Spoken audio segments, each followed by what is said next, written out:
Deborah, and then in talking to Charla, I found here was two people who had never met each other, still to this time haven't met each other, and possibly tonight they're both here with us, get a chance to meet each other, but completely independently began to share with me the very same things about the chemical impacts on people's health, and then we hear how these dolphins are dying, birds are dying strangely. We know that the Gulf has such a tremendous influence on weather, and we saw the projections of what would happen if this thing continued in terms of weather pattern changes. We had this extreme cold, which, by the way, here in White Rock, British Columbia, we're really experiencing some really cold weather up here. So again, I think we have to walk the spiritual path of practical feet. At the same time, we have to independently investigate truth for ourselves. And the only way to do that is to hear from relatives who are right there experiencing this, or relatives who are directly experiencing from relatives who are directly experiencing it. And even then, we have a interpretation to take place. But I know that Charla and Brother Tarwater both went down there, had some experience. And so what I'd like to do is see if Charla's there. If she is, I'd like to invite her to kind of share what experiences she had, and then we can open up and go from there and ask other relatives to share, remembering that we have just an hour for this program, although we're going to, if there's interest, we want to open this up so that relatives can really share, and we can find out for ourselves what in the world's going on here.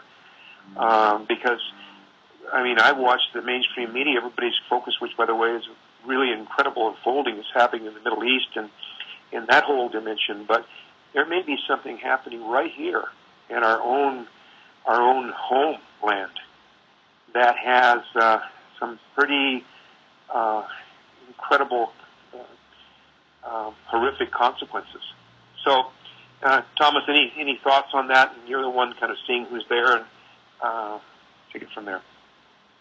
Well, yes, there's two women that would like to join us, and I've screened both of them already to know who they are, so I'll bring them on in just a moment. But before we go into that, I want to just add somewhat of a twist to all this that most people aren't aware of. And I'm going to go back in history a little bit and come up to the event from BP last year. I'm sure that everybody remembers the Branch Davidian compound in Waco, Texas, Mount Carmel, that the FBI burned to the ground. And there was a lot of people in there that burned that died. If you weren't alive at that time or you don't remember it, you can look up Branch Davidian, Waco, Texas, and you can read about it. That event occurred on April 19th. Then a few years later, we have the Oklahoma City bombing, where the government building was bombed and quite a few men, women, and children were killed during a bomb explosion in Oklahoma City. And that occurred on April 19th. And then we come forward to the oil rig in the Gulf last year that exploded, killing 8 men on board. They died in a fire from an explosion on board the oil well, and that occurred on April 20th. Now, if you go back into the Mayan calendar and you look at it closely, the dates of April 19th through April 22nd are the days of sacrificing humans by fire.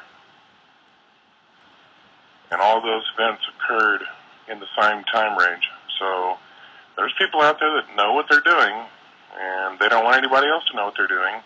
And I'm just putting it out there because I think people need to be aware of that. Let me bring on the people